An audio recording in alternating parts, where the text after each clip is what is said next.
You're busy, you've got a decent practice, but nobody wants to be decent. You want to be great, and you want to have a great practice. So how did the most productive, profitable dentist in the nation balance real life, work, and profits, and somehow make it all seem fun? Well, it comes down to simple, everyday practices. So grab a lunch, join us as we chat with top clinicians and influencers to discover their formula for uncommon success. Are you ready? Then it's time to explore everyday practices with Vicki McManus-Peterson and Dr. Chad Johnson. Dr. Dave has been a mentor since dental school, and he lives in Pella, where Chris Moriarty is from. But so Dave really kind of helped me get my act together. Believe it or not, as much as I've developed from the consulting and workshops from Productive Dentist Academy, it would have been an even worse transformation, from where I came from, when I think what we focused on was high communication and keeping rapport and boundaries and expectations out there when I was transitioning out of my associate at the time. And with the staff, he came in and kind of did a listening session day, and just to try and, listen around to what I'm doing and to what the team was doing and what their concerns were, and kind of, getting the feelers out just like a coach would. And then he said, all right, so here's the deal. You're not doing much right. And he said it in a nice way. That's not true. No. But it is kind of true, because you said it in a nice way. It doesn't sound mean like that, but I'm just getting matter of fact, because he said, all right, so, you're not all that busy. You're micromanaging stuff, and you don't really let the team know what you expect. And whether you're disappointed or whether you have boundaries that you want to establish, and without those, you're not going to have good relationships with your team. And that's kind of what started me off with coaching, was having him come in, and it was such a refreshing experience. So it's really cool that he basically got me my whistle wetted on wanting to, check into being accepting of coaching. Because before that, I was like, I'm not about it. And you remember that, Dave. And yeah, we can talk about that kind of stuff. We can, I thought it'd be fun to talk about retirement. He's mentored other dentists, and, the changes that he's seen with that. And also even talking about how his practice changed over the 30 years in a smaller town. But I mean, it's a big, small town in the fact that it's got a good economy and good people and a good town identity. It's not just like, it's a small town with one light and no one cares. It's not a bedroom community. It's definitely a thriving economy in Pella. And so I think it'd be fun to talk about that. And we always like, trashing on insurance and stuff too, and whatnot. So those are the kinds of things that, Vicki, I was thinking. What's your thoughts? I think we're already in the conversation. Let's just keep going. I love it. Right. Well, first, let me clear the air about Chad. He's not all broken. He's just a little bit broken at times. And I told him that. That was the way I nicely told him he needed a little help. We're not all badly broken. We're just a little bit broken. Yeah. And when I ran into Chad, of course, as you probably identified already, he's got a lot of horsepower. And it's hard when you're driving a car with that much horsepower to keep it going straight and not over the speed limit. And so with Chad, it's mostly just reining in his enthusiasm and getting him to understand that communication, he's seeing it as genuine, but he goes through it so rapidly that sometimes he needed someone to sort of tell him, you need to slow down a little bit and make real personal eye contact. Here's an example. One of the things I discovered when I was shadowing him that one day in particular, he had two assistants in his room. They were doing some complicated procedures, and he had to dart out of the room to go check hygiene. And he wanted to compliment the two girls that were working with him, that they'd done a really good job, but he did it kind of over his shoulder as he's leaving the room. And I said, wait a minute. If you really mean this, stop. Great job. Great job. Yeah. So that was one thing. I think he just really had never had anybody observe that in him. And I think now he makes it more intentional, which I think is really one of his solid strengths. He's a very intentional person. He can focus that high horsepower, but he needs to be aware that that if he doesn't, it seems standoffish and can be Yes. not easy for other people to like that communication. Oh, Yep. I know what you're saying. You know what, Chad? I got this picture in my head. Like you just did this amazing gymnastic routine, but you didn't land the dismount. Yep. Yeah, exactly. So like Yep. looking them in the eyes and giving them that great, you're good about that now. You're very, very good about that now. Yeah. He took And my not advice to perfect. We all heart. have, we all, can improve, but I mean, I am more purposeful, intentional about that. Mm-hmm. Yeah. Dave, why don't you tell the listeners about our like your history of becoming a dentist and taking on the practice in Pella, Iowa, kind of go from there. Well, I won't try to be too wordy because it's not that important, but it does give a kind of a reference. It does give a kind of a reference. I started my practice from scratch in 1978 when I graduated from the University of Iowa.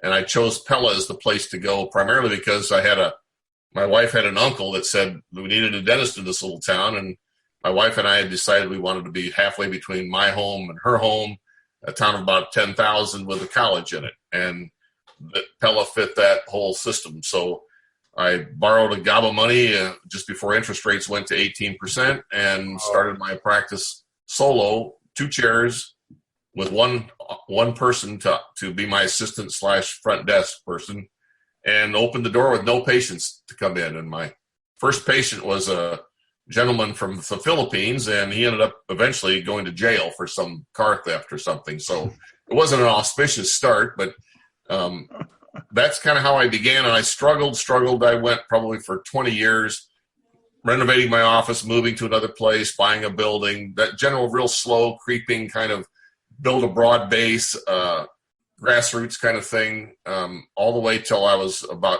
20 years into practice. That would have been the year 1999. And that's when that's about when we met. Yeah, that's when we met. That's correct. Yeah. And at that point, I was getting big enough that I needed to expand my my office staff was then up to 4 people.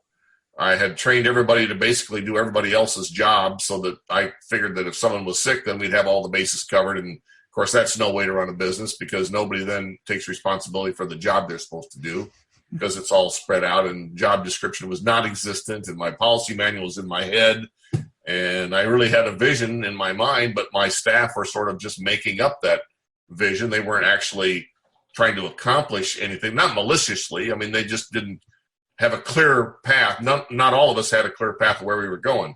So by simply developing a job description for each post in my office and developing policy manual that we could follow, and then actually sitting down and writing out the vision or the actual purpose of why I came to work every day, what was my guiding principle, what would I never compromise. Mm-hmm. Once I wrote that down in real concise terms and revealed it to my staff, those 3 simple things created a boon in my practice that improved my collections, improved my patient retention, and then it just took finding places to receive training in the things I was deficient in, having someone find that out and point it out to me. I had a coach that helped me. His name was Bill, and every week we would get together and he would talk to me about, okay, I need you to come and get a training course in communication.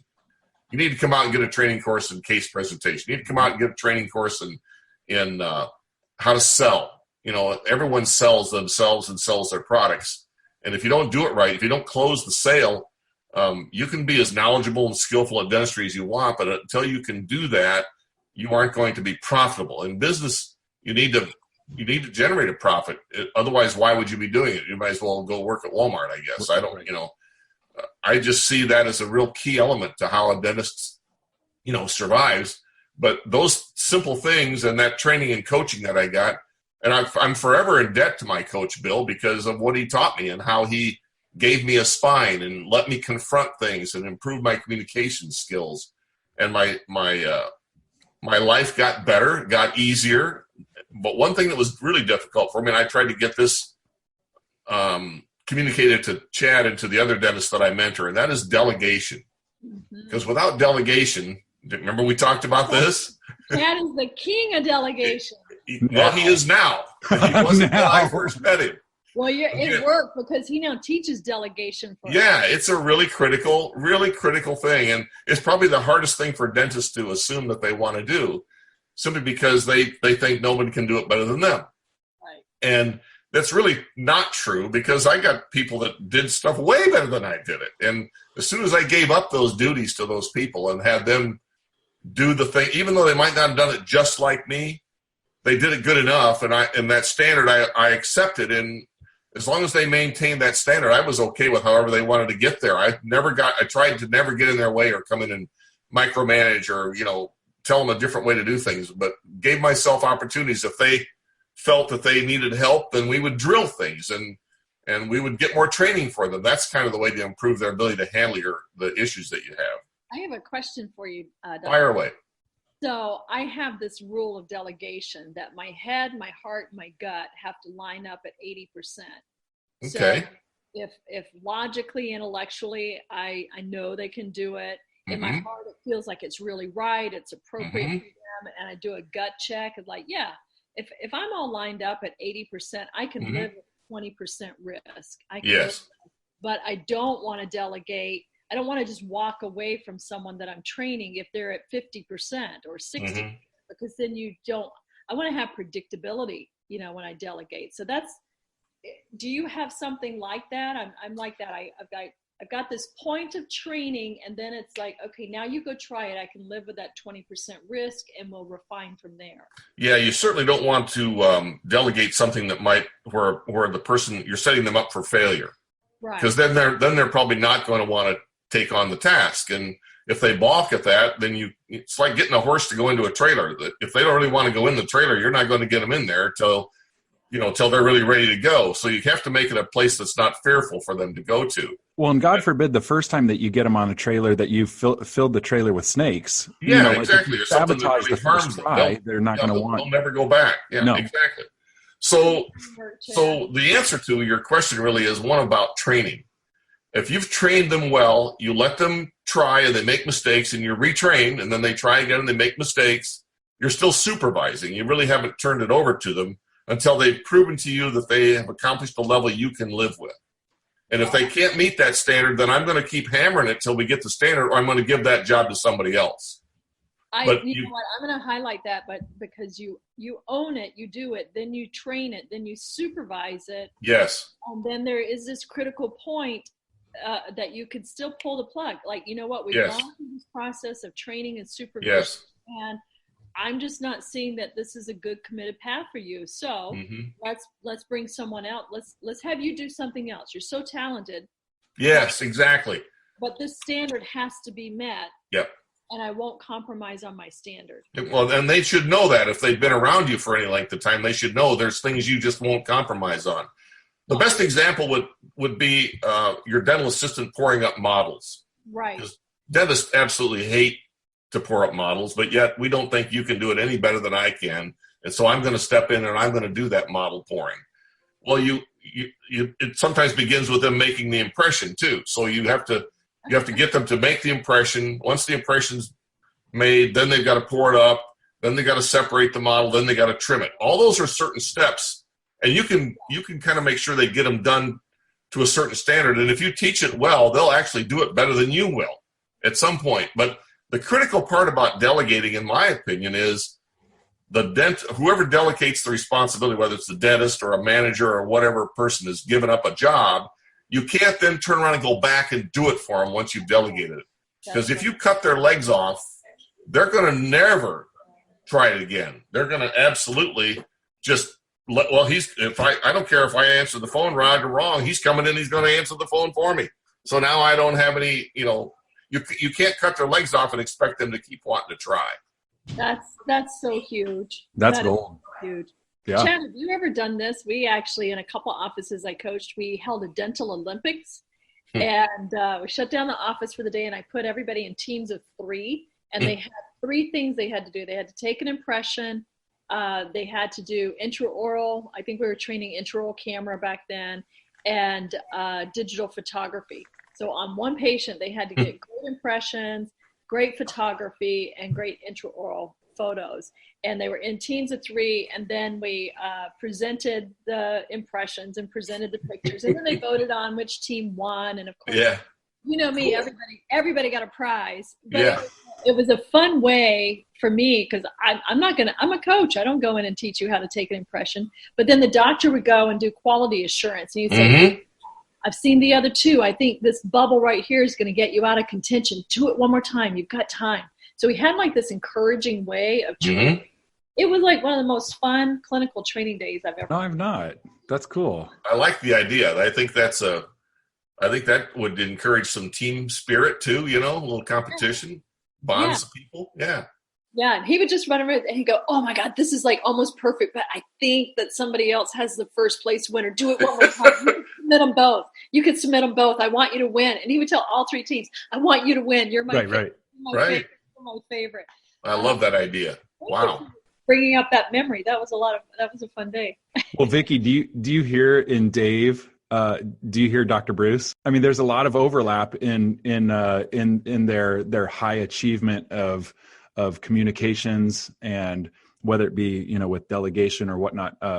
I see a lot of similarities in their leadership. You know, they just they've come a long way, and they admit it, and they go, man, you know. And what I love too is that I explain to my associates, listen, you know, for example, Dr. Barnes, I mean, you know, taking 20 years to do it the same way, but then starting to go, wait a second, maybe that's not the best way.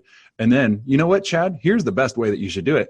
You came in when I was 7 or 8 years into practice.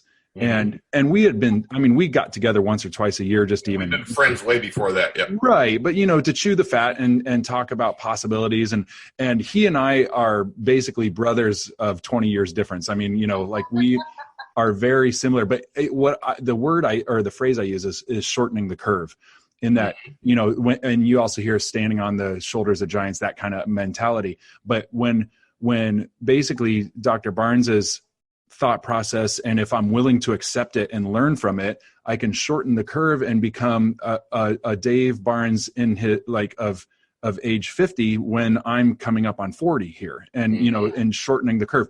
And then with my associates, I say, listen, you know, I've made mistakes for years. If you're willing to learn from my mistakes rather than do your own mistakes, skip them. Yeah. You can shorten the curve. Yes, you know, exactly. I heard a great phrase the other day that said, your profits are always in your fears. Right? So that piece that I'm afraid of looking at, that mistake I keep making, or that mindset, if I can go into that and break through it, that's where I'm going to excel. That's where I'm going to, you know, really have that next level breakthrough.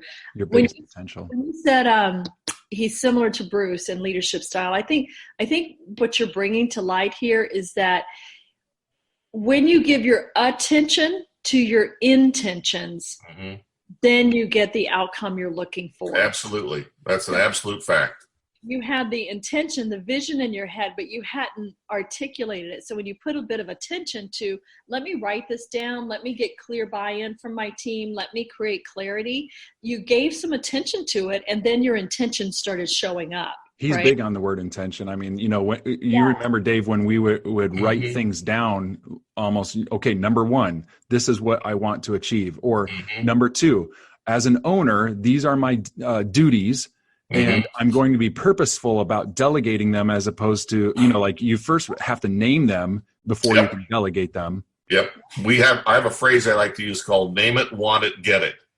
Nice. So if you name what it is you're shooting for, and then you really want it, that means you're going to put your intention on it, you'll get it. So name it, want it, get it. It's kind of an interesting phrase. Yep. Love it. One thing I'd also like to throw in, if it matters, and that is, there's an attitude that is prevalent in dentists in particular that I've noticed, being one, and also the mentoring the dozen or so dentists I mentor now.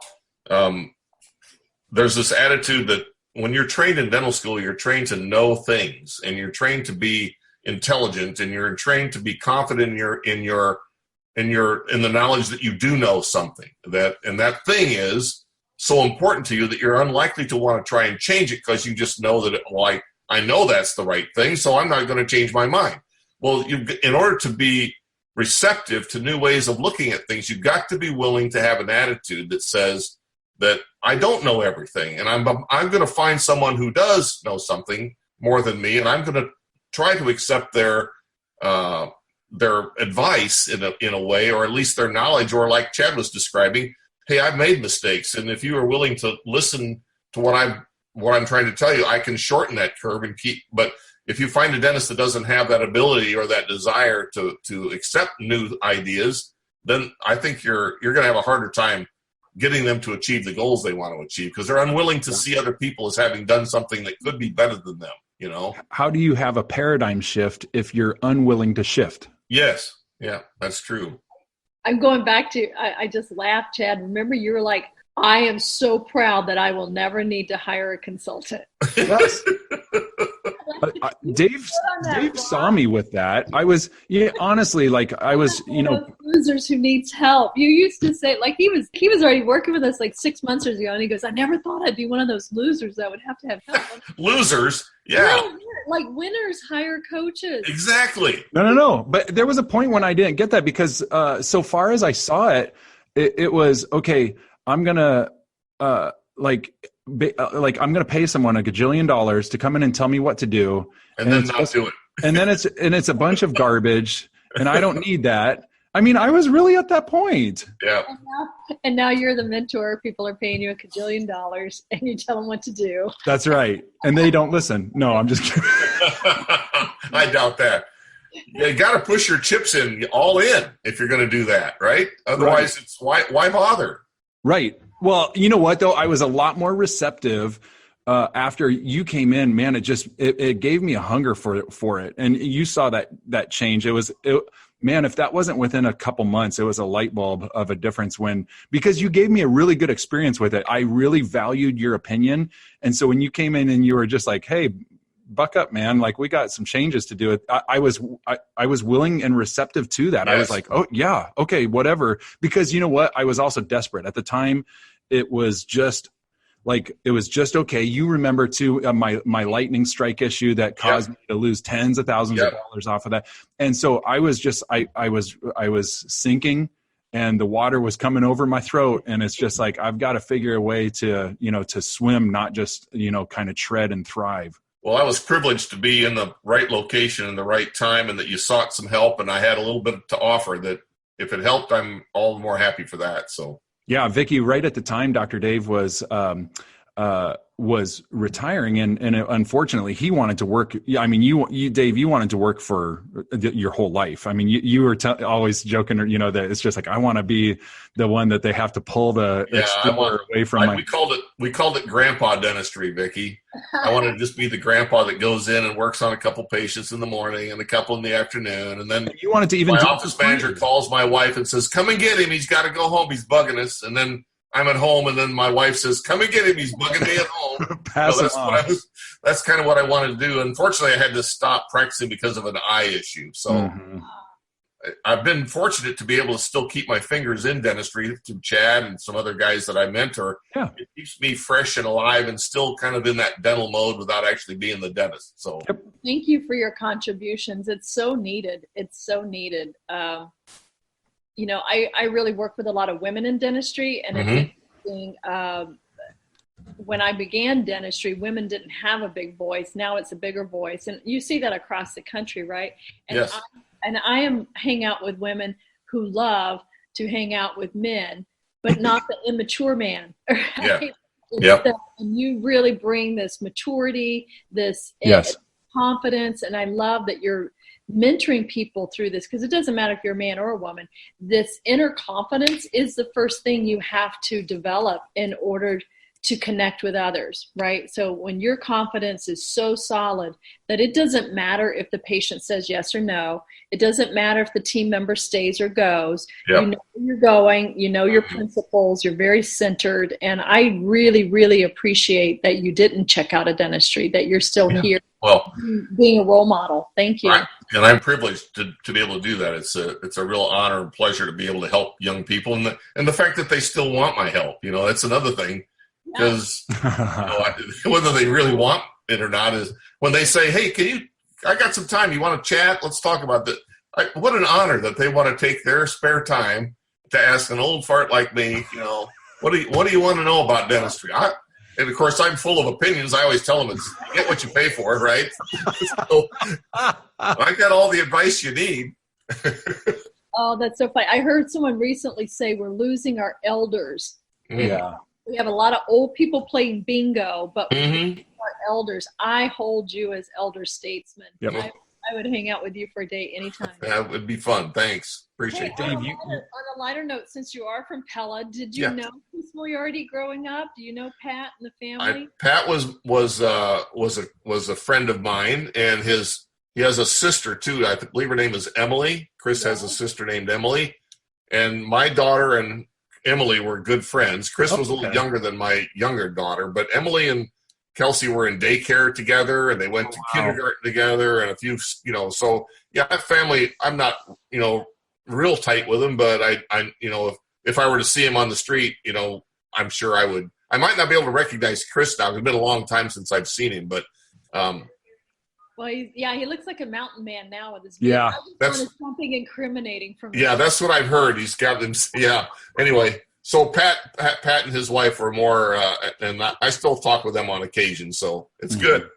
Oh, that's wonderful. It is small town Iowa, Oh yeah. Well, Vicki, one thing that I always also like to make sure to, it's really cool. Dr. Dave and I, I always, when I hang up or when we're leaving, I tell him I love him. And so there's definitely an affinity of love that I have for him, because of the relationship that we have. And it's not just his helping me. So it's not just you've given me a transaction that I approve of. Therefore it's really, we have these 2-hour lunches sometimes, or, like phone calls where I'll call him and say, hey, what do you think about, if I were to start another business or do this or that? And he'll say, well, what good is that going to do you? And we talk through, but you know what? He doesn't rip on my ideas either. He'll just say, well, let's talk about that.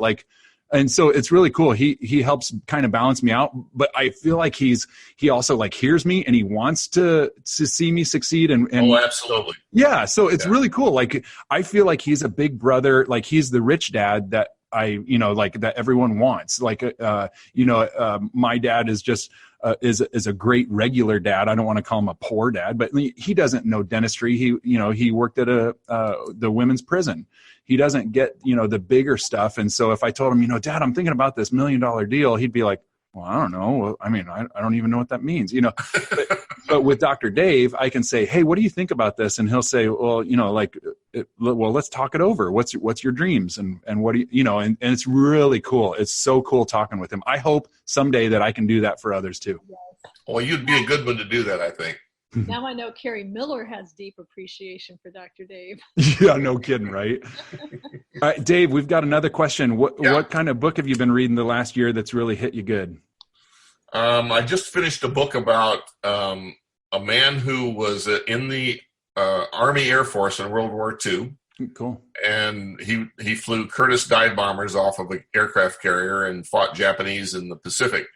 And then he went to Alaska to become a bush pilot. This is a kind of a dream I've always had ever since. Because you're a pilot, just for the audience. I'm a pilot, yeah, just so people know I'm a pilot. I don't have the skills to be a bush pilot, but this guy relays he has this book, and it's just a really easy to read story about how he started in Alaska back in the day when transportation was hard. It was either by boat or by dog sled, and he kind of helped to, I think he put some 30,000 hours into being a bush pilot in Alaska and all the different things that he did. And it's just fascinating reading.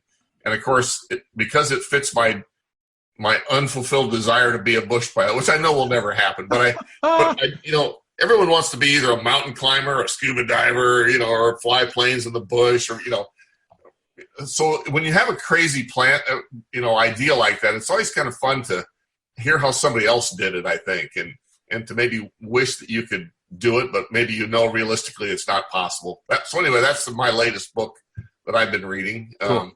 I also read a lot of history. I'm a big fan of history books, particularly that relate to World War II. I'm a big fan of that. I like reading those kind of things. Victor Davis Hanson is one of my favorite authors, He's a fantastic speaker as well. I've listened to a lot of his speeches and that sort of thing.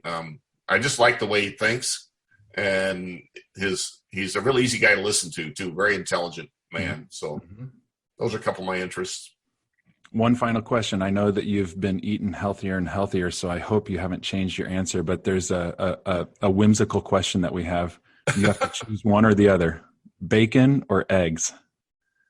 Oh my Lord. I'd have to say eggs. I knew you would. Back in the day, would you have said bacon back in the day? You're just getting healthier is what you're doing. Yeah, I don't know. That's a tough. Well, that's like. What do you have against people who eat eggs, Chad? I don't know. I would have liked to have answered the question. Yes, bacon and eggs. Yes. Vicky, I don't know what to say. There's no nice way of putting it, but it's this sinful delight when people actually say bacon, and I'm just like, yes, way to go. Eggs are definitely like this healthy sounding, better, and I go, great, good, that's gut protein and stuff. But when someone's like, to be honest, bacon, it's like, all right. Everyone's thing. My mother-in-law used to, at Thanksgiving time, would say, would you like pie? Do you want your pie now or do you want it later? And my standard answer was yes. Oh my goodness. I knew there's another reason why I love him. I love it. So anyway, she always had two choices, blueberry or peach, or blueberry or cherry. I forget what it was, but I would always say yes to that too. Yes. One of each. Bring it on. Yep. Anyway. I'm a both and kind of guy is the way I'll solve that decision easy. That's right. That's right. Well, Vicky, what I'm hoping for is that perhaps we could do a future recording with Dr. Dave, because he is definitely fun to dig deeper into the bush. With we could go, bush flying.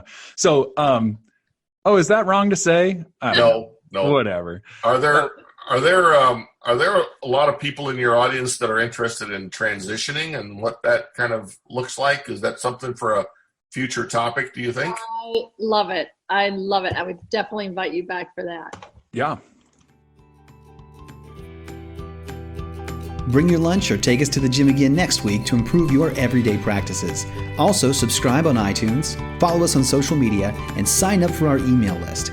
Now get out there and win with everyday practices.